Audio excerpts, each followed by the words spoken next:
Leith Van Onselen, the unconventional economist, said on this program, and he says this in the media, we have a government that is literally making people homeless.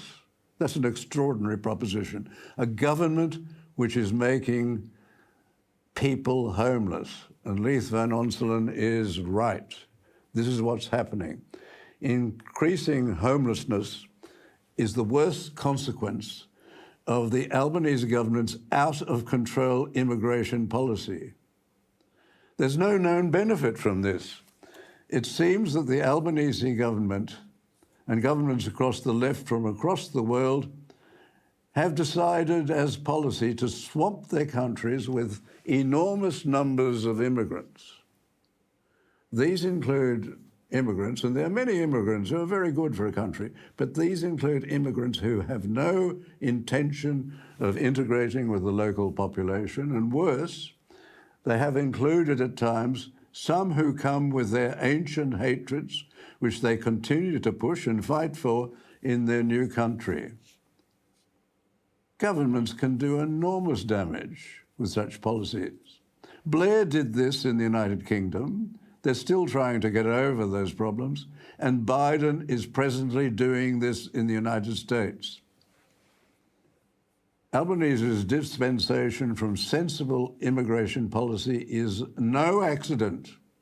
It is deliberate policy. Millions of Australians are paying for this out-of-control immigration policy. There aren't just enough houses and flats to accommodate everyone, and the government knows this.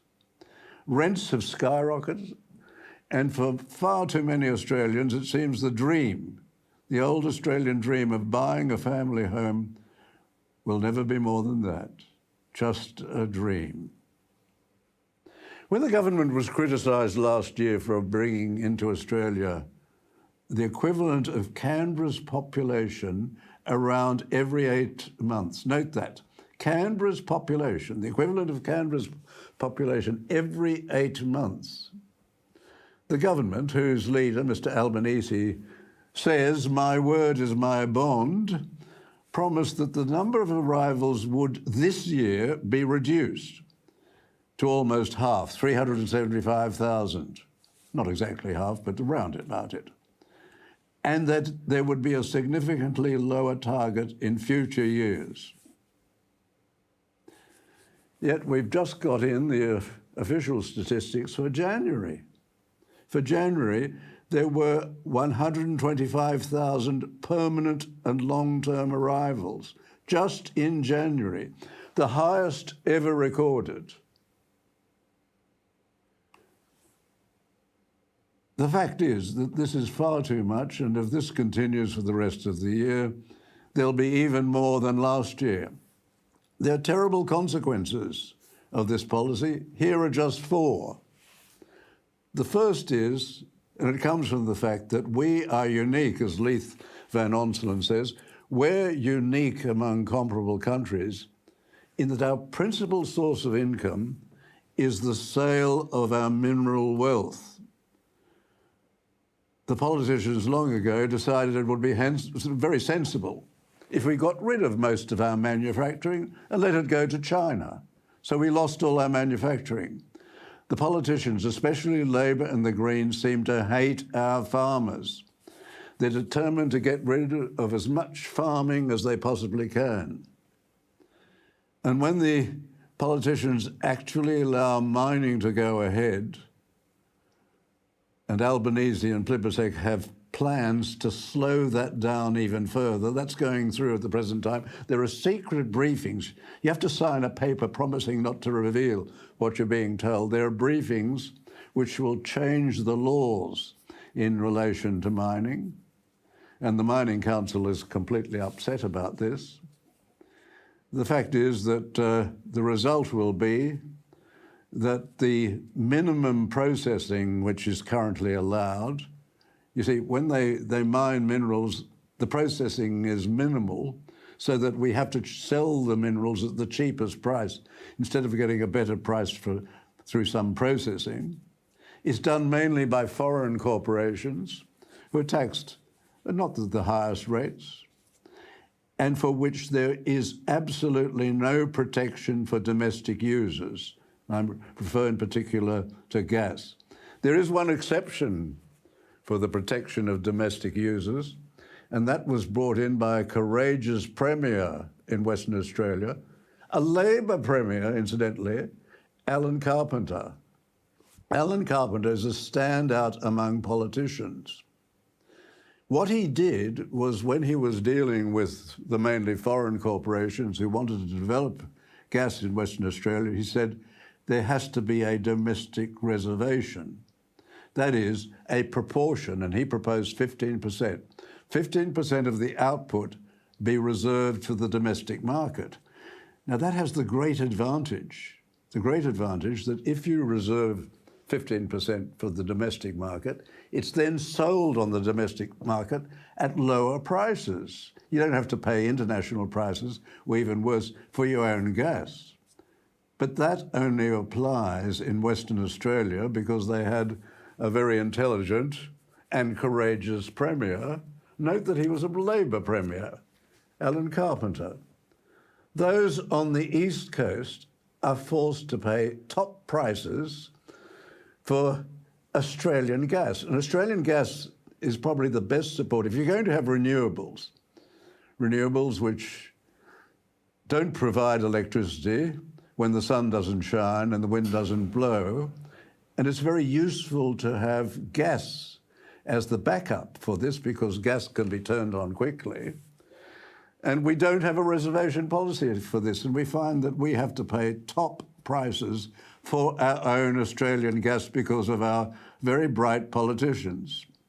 So our mineral wealth, mismanaged by the politicians because of Albanese's out-of-control immigration, has to now be divided among a much larger number of people.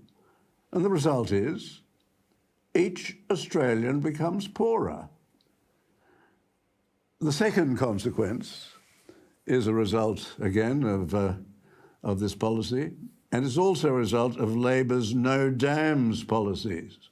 Now, that policy, which was introduced by Bob Hawke, would have astounded the great leaders of the Australian Labor Party, because the Labor Party, just as much as the other side, the Liberals and their predecessors, built dams, and they had a program of building dams all over the country. The fact is that this is a dry continent where the rain falls where we don't need it, and it has to be transported to other areas through dams and so on. With a no dams policy, there's little or no development outside of the capitals. Everyone is crammed into Sydney and Melbourne and to an extent Brisbane, many living in skyscrapers, and it means that the services, transport, energy, education, policing, hospitals and so on, are placed under increasing pressure.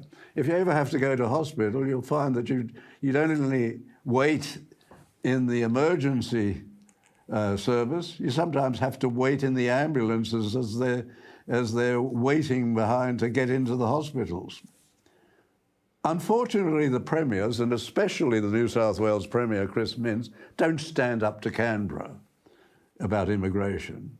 They just Canberra's lackeys, and what Chris Minns and the Melbourne and the Victorian Premier, Miss Allen, do is they just try to accommodate their cities with even more immigrants. In New South Wales, this means putting up more and more skyscrapers and making life more intolerable for the existing people in Sydney. Just as well, by the way, that we built the Warragamba Dam before all this.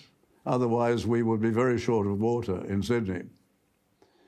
The third consequence of all this is that costs are completely out of control. The costs are put on the states. The states have to look after those costs. But federal taxation, the take that the federal government gets from taxation is vastly increased. And the extraordinary thing is that the politicians and the high courts have worked together to make Australia the only federation in the world where the federal government enjoys a gargantuan proportion of all taxes, around 80%. It's usually half of that in most other federations. But Canberra gets most of the taxes.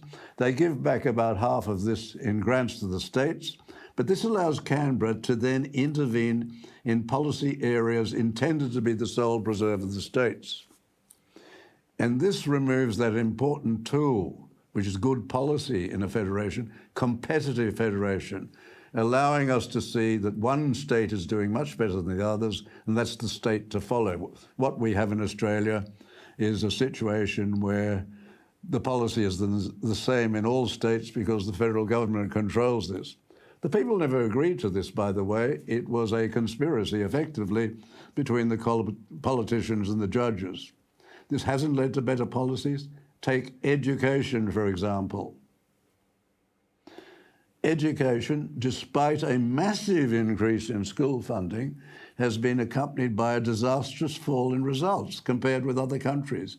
And in particular, in relation to literacy and numeracy. We're slipping behind other countries, although we're spending much more than they spend.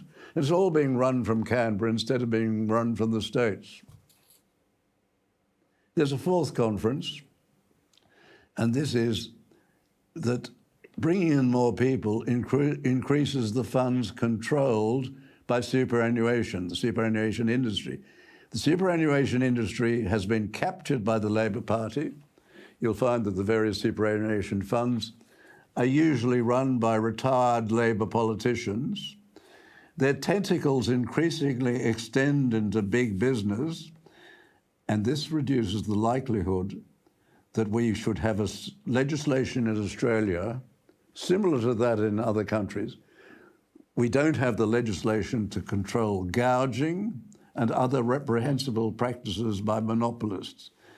So the situation is that out of control immigration is a disaster, and it's a disaster created by the Albanese government, and it's leading to people being forced into homelessness across the nation.